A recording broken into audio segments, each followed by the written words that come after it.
Good afternoon, everyone. Welcome to Big Bite Baits this afternoon with the coach. How's everyone doing? I hope you're doing well. Jordan, you doing good today? Doing great. Well, good. We got several things we're going to talk about today. I thought today, before I'm going to answer a few questions in just a second, but I thought we might do a versus show today. So today, when we get through answering a few questions you got, Jordan, we're going to compare the Toad Buzz and the Skipper Toad Buzz and talk about the pros and cons of both, talk a little bit about how they're manufactured, that type of thing. So y'all hang tuned for that right now. Questions coming up, Jordan. What we got today?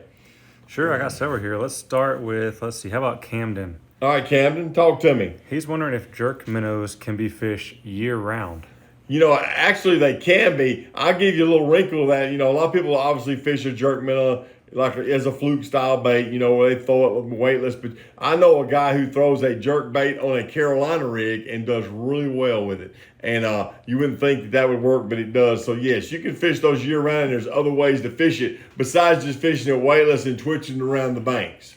Okay, so you don't have to give away all his secrets, but do you know what size he likes to He likes to use that 5-inch jerk minnow. And he'll rig it up just on a regular Carolina rig and throw it out there. And believe it or not, first time I was with him and he did that, I started laughing at him. And after a little while, I changed my mind. He was laughing. He was catching some fish, yes, no doubt. All right, let's see. Here's another one from Crystal Eyes is wondering. All right, Crystal. Coach, what is your favorite spinnerbait trailer? I like to use a curly tail. Our 3-inch curl tail minnow. We have a curl tail. It's a grub.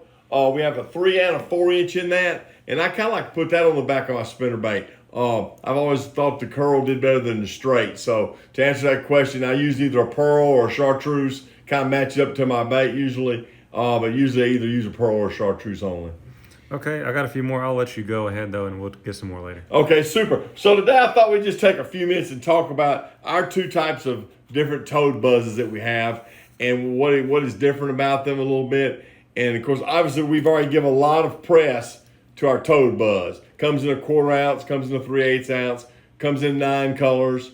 You know, some things that you might not know about it is I just want to talk about it a little bit. It has a real flexible wire, and we've talked a little bit about how you can adjust it, make it click the shaft, or you can bend it up and it won't click the shaft. It has a real neat keeper on it. As you can see, it has a double wire keeper. So when you put that toad on there, it's almost just about impossible to pull that off. Now, granted, fish will, a negative to it, small fish will bite the tails of the toad off. And then, of course, obviously, you have to change the toad out. But the good thing about that is we carry 13 colors of toads. So you don't necessarily have to if you buy a white one, you don't necessarily have to put a white one back on it. You can put all the different kinds of colors on it. You can kind of basically customize it to what you, the fisherman, like to do. So that's some of the things about this toad. Now, the blade's basically the same size as the one I'm fixing to show you. Everything else is pretty much the same hook, all that. So now let's talk about the Skipper Buzz a minute. Now, the Skipper Buzz is made and designed to throw around and under docks, to skip it, or to throw it like in heavy timber areas where you might have to skip your bait back in that area. And this is what it's designed. And the key design on that is the lead is inside the frog. It's not out on the front. If you notice on this bait, it's out on the front. On this bait, it's concealed. We hold those side by side again? Yeah, I can hold those up side by side again. Same size hook. Everything's the same. Just one's concealed and one isn't. Now, on the Skipper Buzz, the wire is a little heavier. And it's not as flexible as it is on the Toad Buzz. Reason being is you're going to bang it off the water to skip it under docks. That way you don't lose your tune. It'll hold its place very well. Same size blade. Comes in 4 colors, okay? So what does it look like without the frog on it? Now, same deal. If you lose the tails, if you lose the frog, gets in bad shape, you can replace it. So your basic body looks like this.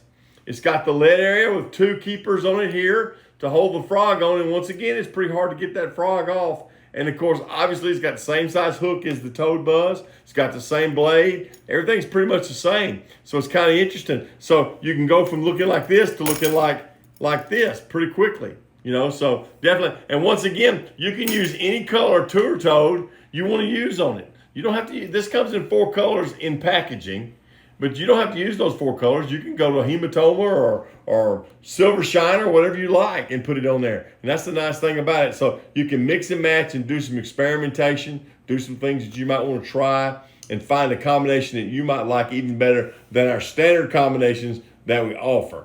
But that's basically the 2 differences in the 2 types of baits. And I've got some other options. I've got a black one here that Jordan brought with him today. And notice the blade on it's painted now. That's kind of different. We've got a gray ghost one too that has a gray blade that's painted, but it's not going to flake off or tear off or anything. It's powder coated on there, and it gives it a little different look. And then of course, obviously, you can go to the Suicide Buzz. I mean, if you want to, we have the same buzzbait frame. It's on the Suicide Shad Buzz also. And I'm not going to talk a lot about this one today, but we do have these in stock right now. So now's a good time to order them. Check the internet and let's get your orders in while we have them. We've had some problems on being able to fill orders on these earlier in the year because obviously with what's going on. But right now we are stocked up. So definitely something to think about. All right, questions, Jordan. What we got from left over, and then I will talk about something we're going to offer them starting next Monday. Okay, can you talk about an example of a setup you would use for each one of these two baits? I would use basically the same setup. I mean, as far as your rod, some type of I like a medium heavy rod. I prefer a shorter rod to throw a buzzbait on, not necessarily a real long rod.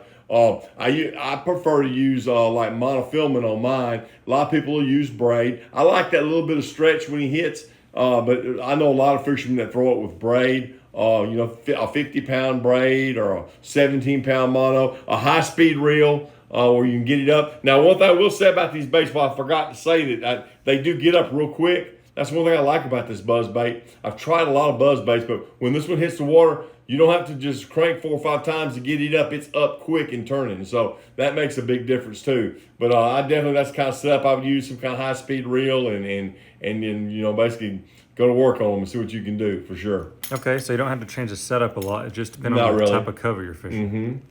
So definitely. Got anything else there for us? Sure, let's have one more question. How about Hayden Kelly is one? All right, Hayden. What should I throw for largemouth when I can't seem to get any bites? Well, we've talked about that a lot on here, and my thing on that is either downsize to a smaller size bait or go to something that you have confidence in.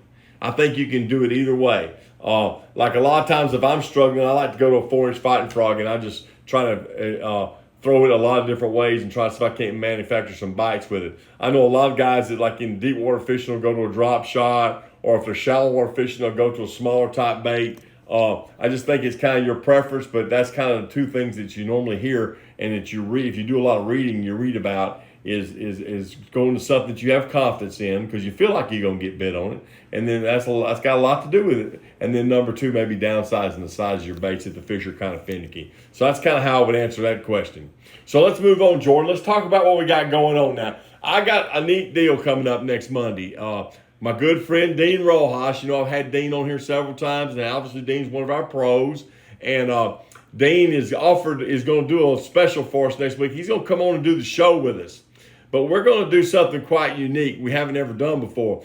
We're going to have a drawing during that show, and we're going to give away an autographed hat by Dean. We're going to give away one of his jerseys autographed, and then we're going to give away a package of what we call the Dean's List, which is his 5 favorite fighting frogs. And it's going to be pretty neat. So obviously the first ticket out will get the frogs, the second ticket out will get the hat, and the last ticket out will get the jersey. And Dean will be on here with us, and we're going to do it. And I'm going to let you talk to him a little bit, Jordan, about how we're going to sign everyone up to get into the raffle box to draw that jersey out. Sure, I made it real simple. Just go to the link in our profile or the description, or just type in bigbitebaits.com/giveaway and then sign up. It's real easy. Okay, so you definitely go to bigbitebaits.com/giveaway. Get your name in the pot now. Now, this is an authentic Dean Rojas jersey that he wore this last season. So just to make that clear, the hat will be authentic, have his signature on it, something you can take and frame and put in your boat shed or whatever, something to have. It'd be kind of a real neat thing, I think, to have. I know I have one of his jerseys signed at the house, and, it's a good deal. So definitely need to sign up, I think, and don't forget to put your name in. You got a week. We're going to shut that off Sunday night at midnight. Is that correct? Yep. That way we'll have everything ready to go Monday during the show, and we'll pull the name out. And we're going to put some more. We'll put some more reminders up on the internet this week that we're going to do that. But definitely get in there, get in the pot, get in the sweepstakes to get my man Dean's jersey. And we're looking forward to having Dean on here next week. And he's probably listening. So good luck to everybody, and we'll see you next week.